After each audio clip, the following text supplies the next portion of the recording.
A influência da cultura árabe está presente no dia a dia dos brasileiros, mesmo que muita gente não perceba. Você gosta de tomar café? Ou usa especiarias como cravo, canela e pimenta nas suas receitas? Pois saiba que estes ingredientes são marcas da culinária árabe, que vai muito além dos quibes ou das esfirras. O Paraná História e Sabores de hoje te convida para conhecer um pouco mais da cultura árabe.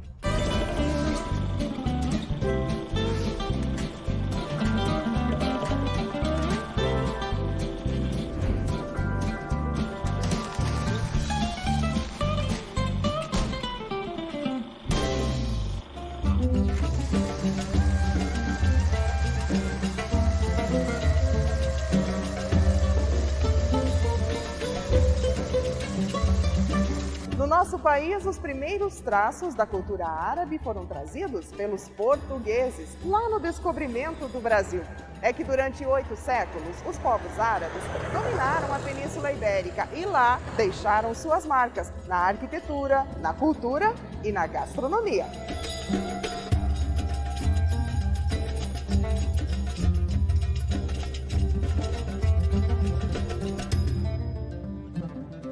Quem vai nos falar mais sobre a cultura árabe é o professor Jamil Iskandar, ele está aqui comigo e estuda e se dedica à cultura árabe desde que nasceu, né, professor? O senhor nasceu no Líbano. Eu nasci no Líbano e estudo a cultura árabe desde o nascimento. Então, eu vivi e estudei e ainda estudo a cultura árabe. Mas o senhor veio para o Brasil bebê ainda? Sim, mas acontece que eu fiquei no Líbano para estudar. Eu fiz todo o ensino fundamental no Líbano para assimilar o idioma como nativo e daí depois com 11 anos eu vim para o Brasil. Professor, a gente fala em comida árabe, música árabe, povos árabes. E quem são os povos árabes? Olha, o povo árabe é formado por 22 países, por exemplo, Líbano, Síria, Egito, Bahrein, Jordânia e vai indo. Ao todo, os árabes são 22 países e cerca de 400 milhões de árabes. E nesses árabes inclui os muçulmanos, os cristãos e outras confissões religiosas. Vamos aqui falar do Paraná, então. Por que os povos árabes vieram para o Paraná e quando eles vieram? A imigração, como registro oficial, ela começou no século XIX. Em meados do século XIX. Vieram aqui por vários fatores. O Dom Pedro II, nesse mesmo século, ele fez 2 visitas ao Oriente Médio. E visitou o Líbano, e visitou o Egito, e ele gostou muito do que ele viu. E aí ele lançou um convite, dizendo, olha, o Brasil é um país de oportunidades. Vão ao Brasil, vão trabalhar no Brasil. Esse é um dos fatores, não o principal. O outro fator é a falta de oportunidade na época de trabalho. Você sabe que os países árabes são países relativamente pequenos e pouca terra, e a falta de oportunidade e a fama de o Brasil na época ser chamado de América, então eles emigraram para cá. Emigrando para cá, daí eles perceberam que havia realmente condição para trabalhar, perceberam que o povo brasileiro era um povo muito semelhante ao árabe, de braços abertos, muito receptivo, extremamente hospitaleiro. Então eles se estabeleceram aqui e começaram o seu trabalho em pequenas lojas e eventualmente como mascates também. Então esse tipo de integração começou a trazer oportunidades de novos imigrantes. Então, o imigrante que estava aqui, ele escrevia para eles, olha, podem vir que aqui no Brasil tem trabalho. Você pode ser ambulante, você pode trabalhar numa lojinha, você pode abrir uma lojinha, tem condições de trabalho. Mas tinha essa vocação mais para o comércio. Né? O árabe, ele tem essa vocação de comércio herdada dos fenícios. Então, o comércio foi um elemento importante para o desenvolvimento tanto do imigrante, desenvolvimento, digamos, financeiro, e o desenvolvimento do comércio no Brasil, nas pequenas cidades, nas grandes cidades. Então, o árabe, ele não escolhia só a grande cidade. ele percorria assim grandes distâncias para encontrar uma oportunidade de trabalho. E existia muito o trabalho do mascate também. O mascate, sim, o mascate. Aliás, o mascate é uma profissão, né, que não pode ser esquecida. O comércio de mascate, além da questão da comercialização mesmo, tem a questão do desbravamento. Então o mascate chegava em lugares que o próprio Estado não chegava. Em várias cidades, o correio muitas vezes era o próprio mascate. Então as pessoas sabiam, digamos aqui em Curitiba, que esse mascate disse que vai para tal cidade no Paraná. Olha, por favor, leva para mim esse pacote. Era ele que levava. Existe algum núcleo aqui no Paraná, professor, que dá para dizer que é um núcleo de povos árabes, ou essa questão de se espalhar pelo estado não fez com que se formassem esses núcleos, como a gente vê em outras culturas, por exemplo? Olha, aqui você tem vários núcleos, você não tem um núcleo. Antigamente você tinha Curitiba como núcleo, hoje você tem Curitiba, Maringá, Londrina, Foz do Iguaçu, Ponta Grossa, Guarapuava e assim vai indo. Nós temos vários núcleos consideráveis, não são pequenos. A gente não se dá conta, professor, mas você me contava antes que a cultura dos povos árabes está muito misturada à nossa, né? Na língua, na comida. Me dá uns exemplos aí pra gente, sim. Olha, na língua, como os árabes dominaram a Península Ibérica 798 anos, e a Península Ibérica, na Península Ibérica os portugueses estavam presentes ali, então eles assimilaram milhares de palavras do árabe para a língua portuguesa. Por exemplo, alface, arroz, almoxerifado, a palavra divã, que parece estranha ao árabe, mas é de origem árabe, além da comida e do tempero, né? Então, o árabe, na sua grande hospitalidade, sua grande abertura, e o brasileiro também, então, como diz um ditado árabe, misturou o açúcar com o mel. Então, na realidade, isso aconteceu, e isso fez com que essa cultura de mesa farta, de temperos, ela penetrou aqui no âmbito brasileiro, no contexto brasileiro. Por exemplo, o cominho, o cravo da Índia, que apesar de ser da Índia é muito utilizado pelos árabes, a pimenta síria, noz moscada e outras. Então, comida eu posso citar para você várias. Só para citar duas famosas, quem que não conhece esfirra ou quibe hoje em dia? Né? E é bom? Muito bom. Então, além da questão cultural, né? O árabe contribuiu muito na divulgação da medicina no Brasil, porque o árabe tem uma coisa muito insólita. Toda a família árabe quer ter um médico na família. Então, e aí isso fez com que a medicina árabe se desenvolvesse, e aqui, se você olhar a quantidade de médicos, claro que tem outras profissões, mas a quantidade de médicos é muito grande no Brasil, de origem árabe. O senhor é um pesquisador, é professor, né, sim, de filosofia e cultura árabe. E aqui em Curitiba, por exemplo, ou aqui no Paraná, as pessoas que quiserem conhecer um pouco mais sobre essa cultura, onde que estão essas oportunidades de conhecer melhor essa cultura árabe? Olha, essa cultura árabe ela pode ser conhecida, tem vários lugares, mas tem dois lugares que são históricos, que, por exemplo, a Igreja Ortodoxa e a Sociedade Beneficente Muçulmana do Paraná, o Clube Sírio-Libanês, apesar de estar muito ativo, mas tem uma história muito interessante, são onde você pode pegar a própria história, você pode pegar a gênese da imigração nesses lugares, porque são lugares que foram construídos por imigrantes árabes, então você tem registro lá dessa gente. Hoje a população árabe no Brasil ou aqui no Paraná representa quanto por cento? Eu vou te dar o censo dos últimos faz 2 a 3 meses. Cerca de 6% da população brasileira hoje é de origem árabe.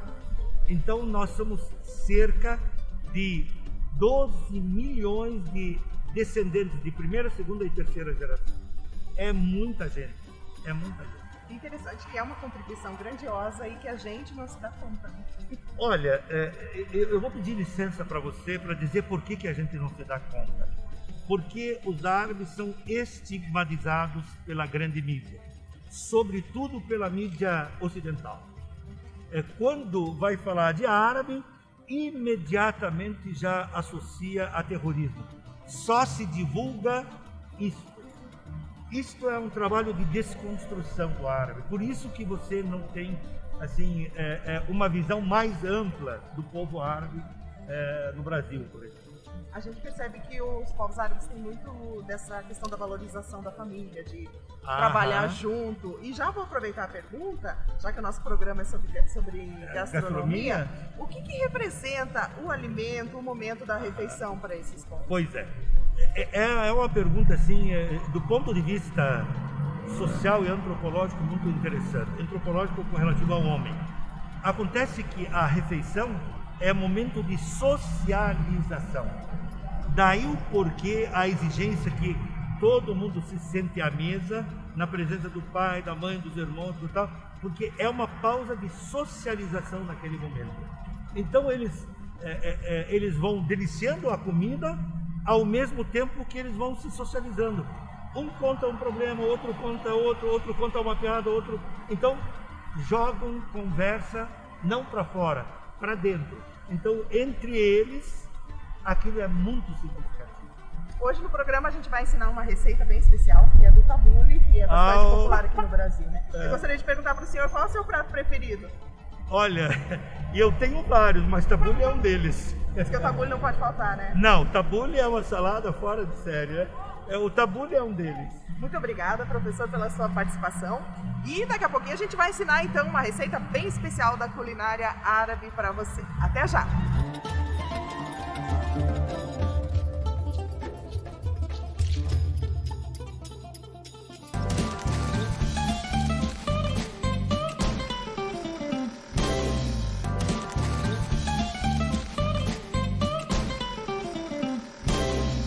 O programa Paraná História e Sabores está de volta. E no programa de hoje conhecemos um pouco mais da imigração árabe e da sua influência na nossa cultura e na gastronomia. E para conhecer um pouco mais da gastronomia, a gente veio até o restaurante Leliban, aqui em Curitiba.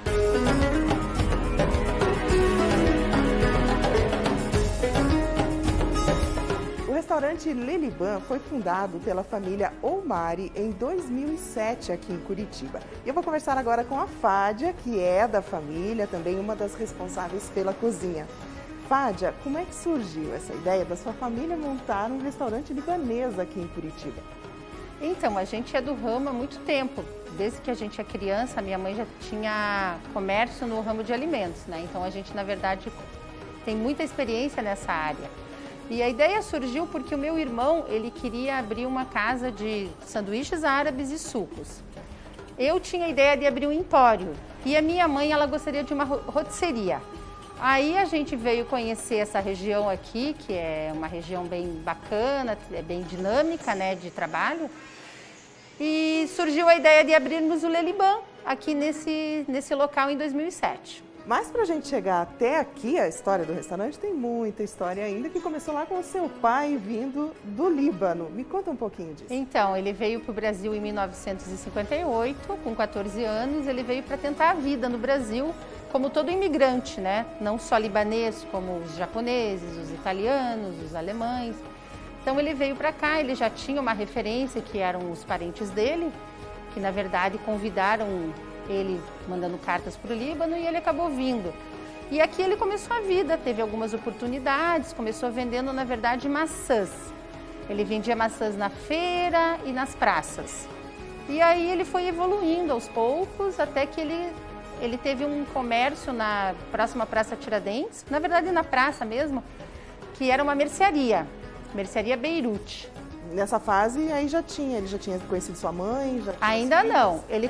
A minha mãe veio para o Brasil com 16 anos e ela veio, na verdade, para conhecer meu avô, que já morava aqui no Brasil, que também é libanês. E aí ela acabou conhecendo meu pai com 17 anos, eles se casaram, jovens, aí construíram uma família de 4 filhos. Que cresceu no meio do comércio também. Sempre no comércio. Eu não lembro nenhum dia da minha vida não estar no comércio junto com os meus pais e com os meus irmãos. É uma coisa que a gente faz com muito amor, trabalhar no comércio. E aí, do comércio que seu pai tinha, até surgir a ideia do restaurante, teve um caminho aí. Então, meu pai teve aí essa mercearia e depois, quando ele casou com a minha mãe, ele transformou ela em uma loja de confecção, secos e molhados também. E aí ele trabalhou nessa loja por 42 anos. Mas aí lá na frente, por conta da mudança dos hábitos e a economia também, abriram os shoppings e o centro começou a ter uma leve decaída, né? Meu pai acabou encerrando as atividades e a minha mãe, ela entrou no ramo de alimentação. Então ela já tinha uma experiência no centro, né? Na Praça Tiradentes, depois a gente teve uma outra atividade que era mais na linha de atacados e aí surgiu a ideia em 2007 de abrir o Leliban. Hoje é sua mãe que é responsável pela cozinha. Isso, hoje ela não tá. Isso, a minha mãe é chefe de cozinha, ela conhece muito da culinária libanesa e eu sou aluna dela. E quais são, assim, os pratos mais famosos do Leliban? Eu posso dizer que o carro-chefe mesmo é o quibe cru, o fatouche, que é uma salada libanesa bem gostosa e refrescante, os salgados, quibe frito, esfirra de carne, aí as pastinhas, hummus, baba ganoush, coalhada seca, charutinho de folha de uva, tem uma infinidade, né? A culinária libanesa, ela é muito rica de nutrientes, né? Então é muito variado. E como é que é o preparo desses pratos, os ingredientes que vocês usam, a forma de preparar, tem algum diferencial? Assim? Tem todo um diferencial. A gente trabalha muito, assim, basicamente com os ingredientes importados, são vindos diretos do Líbano, né? Para que a gente mantenha a característica original, o paladar original dos pratos. Você falou que tem um empório também. Temos empório, que era na verdade a minha ideia, então aí a gente foi enriquecendo aos poucos. E a gente tem todos os produtos que você encontra no Líbano ou em outros países, você encontra aqui também no nosso empório. É uma variedade enorme de produtos. Desde bebidas, especiarias, castanhas, doces, muita coisa.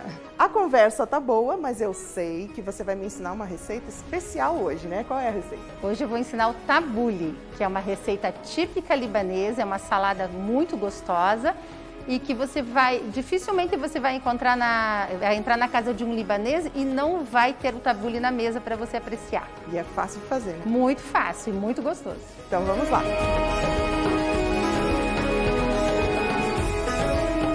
Então, para você que é fã da comida libanesa, a Fádia vai nos ensinar agora a receita do tabule, que é uma salada que faz o maior sucesso por aqui, né? Sim, é uma salada que todo mundo aprecia e é bem saborosa, não tem como não gostar. Combina com tudo? Combina com tudo, não só com a culinária libanesa, mas outras culinárias também. Se fizer um churrasquinho, pode fazer o tabule. Bem. Uma farofinha, um churrasquinho, um tabule, fechou. Então, o que nós vamos usar? A gente vai começar com o tomate bem picado, salsinha também é lavada, deixa secar bem para depois picar, que esse é um dos segredinhos da salsinha. Deixa eu interromper você um pouquinho, porque eu fiquei olhando essa salsinha, ela é realmente muito sequinha. Isso. Como é que faz para deixar assim? Porque em casa a gente não consegue fazer isso. Então, você vai lavar bem, e aí você vai deixar secar em um pano, né? Um pano de louça mesmo. Quando você sentir que ela tá bem sequinha, aí você vai levar para picar. Só depois? Só depois de seca. Não pode de jeito nenhum picar ela molhada, que não vai ficar no mesmo sabor. Quanto menos umidade aqui, melhor. Isso. Aí a gente vai para a cebola bem picada também. A outra opção é cebolinha verde, mas hoje a gente vai usar a branca. Trigo fino de quibe, aqui a gente não hidrata o trigo, desculpa. A gente só vai hidratar ele com os temperos. Por que não pode hidratar antes? Quer dizer, não sei se pode ou não pode, né? Eu, por exemplo, aprendi hidratando o trigo. É porque o trigo ele vai ficar muito mais saboroso hidratando ele no tempero. Então essa é a diferença. Se você hidratar, ele vai ficar uma salada mais assim, estufada, não vai perder a característica do trigo, que também tem que ficar um pouquinho duro, né? Crocante. Entendi, ó. Segredo de ouro esse. Aqui é o limão espremido, né? Aqui azeite de oliva 100%, não pode ter mistura com óleo de soja, né? Ou outro tipo de óleo. Hortelã seca e sal. É essa aí que são os temperos. Os ingredientes para nossa receita. Se a pessoa não encontrar algum desses ingredientes, aqui no Empório tem, né? Sim, aqui no Empório a gente tem o hortelã, a hortelazinha seca, trigo para quibe e ainda tem o xarope o melaço de romã, né? Que também é opcional por ser um ingrediente mais caro e ele é importado, então não é todo mundo que tem acesso, né? Dá para usar. Mas lá é bem... sem o extrato de romã, ele não vai ser o verdadeiro tabule. Entendi. Vamos montar, então? Vamos lá, então. Eu vou fazer, assim, a receita para 6 pessoas hoje. Só pra gente ter uma ideia, assim, para 6 pessoas, quantos tomates? Uns 4, 5? Ah, não, a gente vai usar uns 8 tomates para ela ficar bem razoável e bem servida, né? Sem a sementinha, né? Só polpa. 6 maços de salsinha, pelo menos, tá? Bem picadinha. Picadinha, ó, como vocês podem ver, ó. Quem tem preguiça de picar a salsinha não pode fazer tabule, né? Tem que ser bem... Não adianta que tem que... Aí não é tabule, né? Daí é uma salada. Bem generosa, né? A porção da... Generosa. Agora a gente vai colocar o trigo. Eu gosto de colocar o trigo direto no tomate aqui, ó. Eu vou colocar 2 colheres cheias, porque ele já vai umedecendo aqui, ó, no tomate. Certo? Ele já vai pegando a umidade do tomate, e por isso também é a razão de não precisar hidratar, ó. Na verdade, aqui os temperos já estão todos prontos, mas se você quiser ir preparando enquanto ele vai hidratando, também pode, né? Agora eu vou pegar cebola, e cebola também é um pouco a gosto, né? Eu gosto um pouquinho de cebola, então eu vou colocar quase que 2 colheres. Também vou dar uma misturadinha aqui. Agora eu vou colocar o limão. É tudo em cima do tomate, né, que você vai colocando. Para essa quantidade, pelo menos uns 3 sumos de limão aqui, tá? Azeite de oliva, eu sou hiper generosa, tá? É bastante mesmo, porque é ele que vai dar o sabor, tá? Hortelã seca. Esse é o quê? Uma colherinha, mais ou menos. É, uma colher de chá. E aqui o sal também que a gente vai... Aí agora a gente vai dar uma boa mistura. Mistura tudo. E daí eu vou, assim, mais ou menos pela minha experiência, eu vou perceber se eu vou precisar acrescentar um pouquinho mais também de azeite ou de limão. Vai provando, né, e vai sentindo o sabor. Exatamente.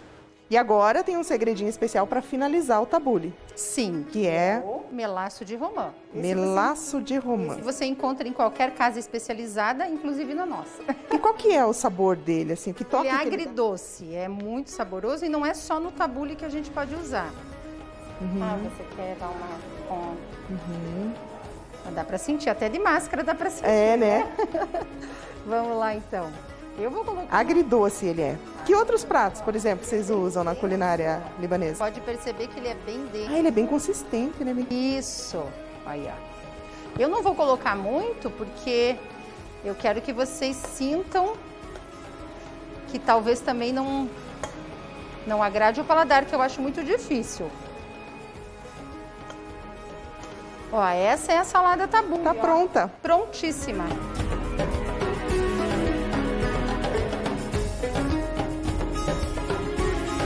Fadalu o sartén.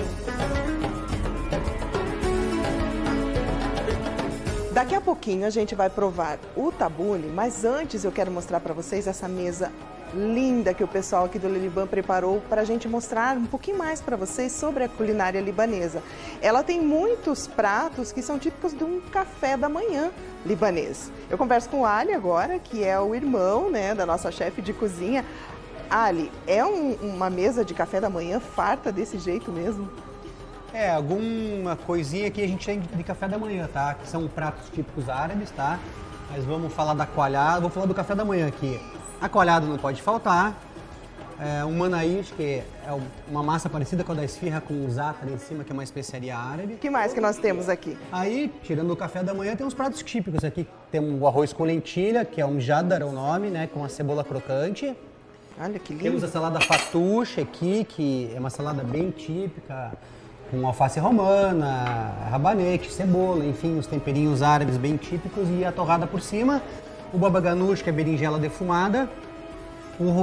Aqui tem mais. Hummus, que é pasta de grão de bico. O quibe frito tradicional, né?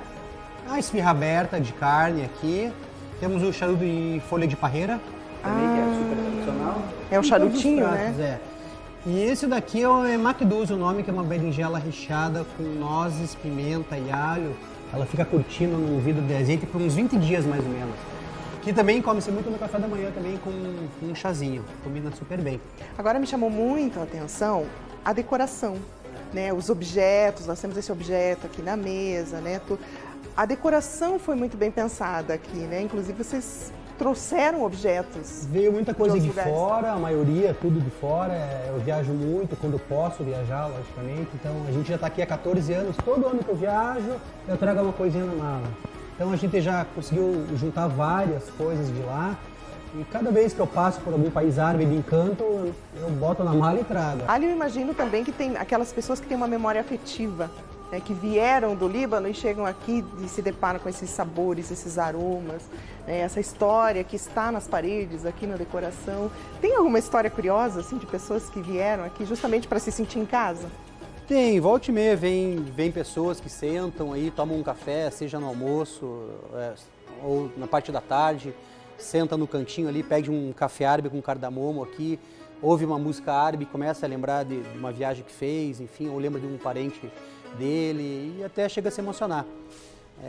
Já aconteceu até algumas vezes e como a gente tem um empório aqui, vem pessoas comprar os ingredientes para fazer em casa, então, e às vezes a pessoa pergunta, como é que faz isso aqui, né, tal, e a gente chama a nossa mãe, que é a chefe Aida ali, que ela cuida do restaurante, ela vem até aqui e acaba explicando. Já passa a receita. Pro cliente como é que é e ele acaba, enfim, lembrando dos avós ou da mãe e acaba se emocionando. Teve gente que até chegou a chorar aqui e se emocionou bastante. Então a gente também fica feliz de fazer parte dessa história, desse momento do cliente. Proporcionar isso para as pessoas, né? Exatamente. A intenção nossa, essa é aqui mesmo.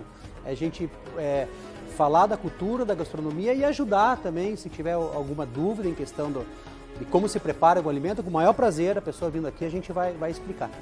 Então, para provar o tabule agora, eu quero até convidar a Fádia para sentar conosco aqui, Fádia. Eu sei que foi você que preparou, né? E vai nos dar uma mão. Tem algum segredo para comer o tabule? De comer o verdadeiro tabule, você come com uma folha de alface, tá? A gente gosta de usar alface romana. Na folha? Na folha. Você pode usar uma alface... Deixa eu pegar uma pequenininha. Tá? Pode ser uma alface americana, uma alface crespa. Aí você abre o alface, assim, tira a pontinha, se quiser, ou pode deixar, não tem problema. Pega o tabule e coloca dentro. E assim que come. Então vamos lá, vamos fazer aqui.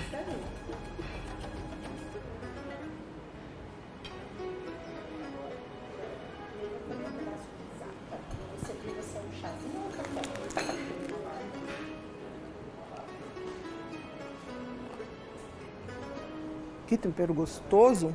Bom. Que bom que gostou. O melaço a gente sente bem, né? Sente, né? Melaço de romã. Dica preciosa essa. Melaço de romã. No próximo que eu fizer, eu vou colocar. Tá bom. Delícia, gente. Ele fica à vontade. Agora você pode tomar seu café. Eu vou tomar meu café da manhã. E, como eu disse, o manaís. Eu adoro comer ele com coalhada. A gente pega a coalhada, passa nele assim, ó. Aí você dobra aqui, ó. Ele, tá? E... Bom apetite!